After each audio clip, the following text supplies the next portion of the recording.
Education industry की बात करें, कितना बड़ा बिजनेस है। आज से कुछ साल पहले कोटा की बात है, एक प्रोफेसर थे जो फिजिक्स पढ़ाते थे। मैं उनकी बात नहीं कर रहा हूँ जो अभी सबने सोचा है, जजमेंट मत करो, देखो फिर से जज कर लिया, उनकी बात ही नहीं कर रहा हूँ, पहले ध्यान से सुनो। फिजिक्स पढ़ाते थे, अचानक से हड़कम मच गया हर जगह पे। क्यों? क्योंकि एक दूसरी कोचिंग क्लास ने उन प्रोफेसर को 20 करोड़ रुपए की सैलरी पे रख लिया। अब आप सोचो 20 करोड़ अगर एक प्रोफेसर को मिल रहा है, कोचिंग इंडस्ट्री कितना कमाती होगी? 5-5 हजार करोड़, 6-6 हजार करोड़। आज हम बात कर रहे हैं, ऐसी बात नहीं कर रहे हैं। और उनपे एलिगेशन लगाया, बोले शिक्षक का धर्म होता। भाई साहब वो भी तो अपना पेट पाल रहे हैं। He has the skill, he has everything, इसे लिया जा रहा है।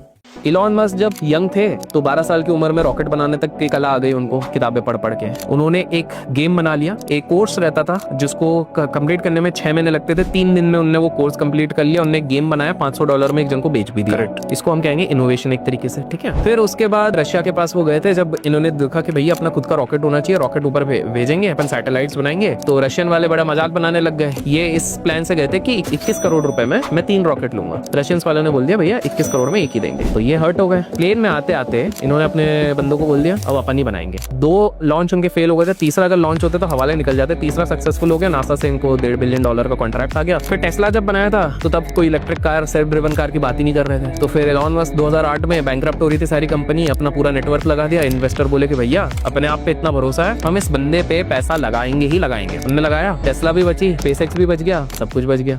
आप सोचो ना, हम एक ऐसे देश में रह रहे हैं जहां पर की एक ऐसी सिटी जो देश का 6.5% का जीडीपी कंट्रीब्यूट करती है, एक सिटी जो 6.5% का जीडीपी कंट्रीब्यूट करती है, उस सिटी में अगर आप जाते हो तो एशिया का लार्जेस्ट और दुनिया का 3rd लार्जेस्ट स्लम एक तरफ है और दूसरे तरफ 12,000 करोड़ का एक ही घर है। हम ऐसे देश में, इससे बड़ा वेल्थ डिस्पैरिटी आप कहां देख सकते हो? 12,000 करोड़ का एक घर और एशिया का सबसे बड़ा स्लम, एक ऐसा स्लम जहां लोग जाने से डरते हैं। आज तक सॉल्व नहीं हो पा रहा है। इनफैक्ट हमारे देश के बहुत बड़े उद्योगपति हैं, लेट पीपल गेस, 24,000 करोड़ रुपए का उन्होंने प्रपोजल दिया कि मैं इधर सबको फ्लैट्स बना के दूंगा। बहुत अच्छा है, बहुत बढ़िया है, लेकिन वो भी शायद बिकॉज ऑफ ब्यूरोक्रेटिक चीजें नहीं हो पा रही है। राइट। एक अमीर और गरीब में क्या फर्क होता है? एक अमीर इंसान ना वो पैसा नहीं बना रहा है, वो एसेट्स बना रहा है, और गरीब इंसान और मिडिल क्लास वो सिर्फ पैसा बना रहा है। अब मैं इसको बाद में समझाऊंगा, लेकिन यहाँ पे सुनिए, जो एसेट बना रहा है वो कैसे सोच रहा है। वो देख रहा है कि भाई देखो 40 का हो गया, दिल्ली में हमारी गुड़गांव में कंपनी है, मतलब इसने गुड़गांव में अब घर तो ले लिया है, बच्चे तो हैं इसके, ऑब्वियस सी बात है, बच्चे हैं, शादी कर लिया, बच्चों की स्कूल की फीस तो क्या चल रहा है आप सभी को पता है। तो वो व्यक्ति सोचता है कि भाई इसने घर लिया होगा गुड़गांव में, अगर घर लिया है 4 करोड़ के नीचे इसको घर नहीं आया होगा, क्योंकि इसकी फैमिली बड़ी है, फैमिली को भी गाँव से ला लिया है, बीवी है, 2 बच्चे हैं, 4 करोड़ है, तो खुद के जेब से तो किया नहीं होगा, नौकरी में इतनी कहां सैलरी है, तो ईएमआईज में चल रहा है उसका। पड़ोस के शर्मा जी ने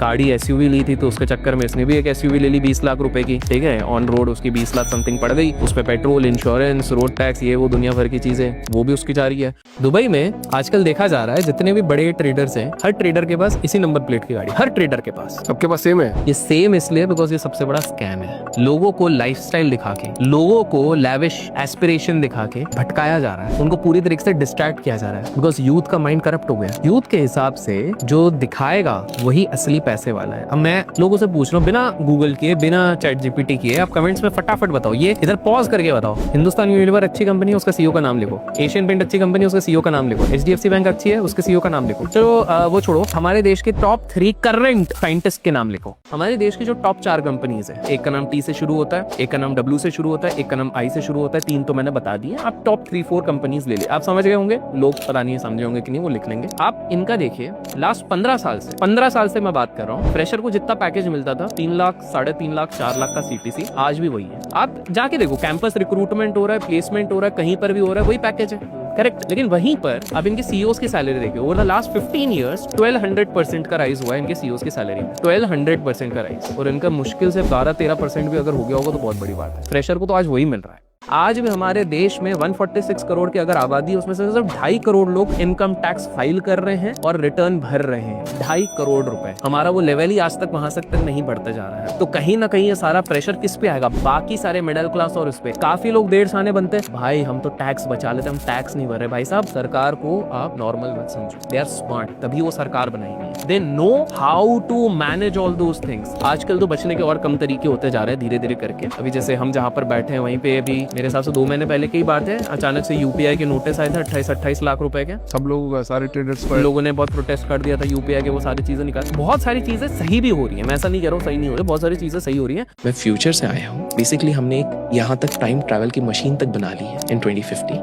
यूएस में इंसिडेंट हुआ था, एक बंदा आता है, वो बंदा आके बोलता है कि भाई मैं स्टॉक मार्केट में तेरे को बहुत सारा पैसा बना के दूंगा। उसको बहुत लोग इग्नोर करते हैं। फाइनली वन गाय बोले क्या ही जा रहा है, वैसे भी हर जगह तो मैं नुकसान ही कर रहा हूँ, ना नौकरी है। बोले ठीक है भाई, तो बोले तू काम कर, तेरा जो आईडी है, डीमैट अकाउंट है, वो दे, मैं करता हूँ। You would be surprise to know in just 36 days this guy makes $100 million. 36 दिन में। अब इतना बड़ा अमाउंट इतने कम टाइम में बनेगा तो ऐसा हो नहीं सकता इन्वेस्टिगेटिव एजेंसीज को कभी कानो कान खबर ना। एंड इंटरेस्टिंगली जो पैटर्न्स देखे जा रहे हैं उसमें ये देखा जा रहा है कि करीब 126 ट्रेड लिए गए, जिसमें से कि 124 सही है। दुनिया के सबसे बड़े ट्रेडर या इन्वेस्टर वॉरेन बफेट भी इतने सही नहीं है जितना ये बंदा सही है।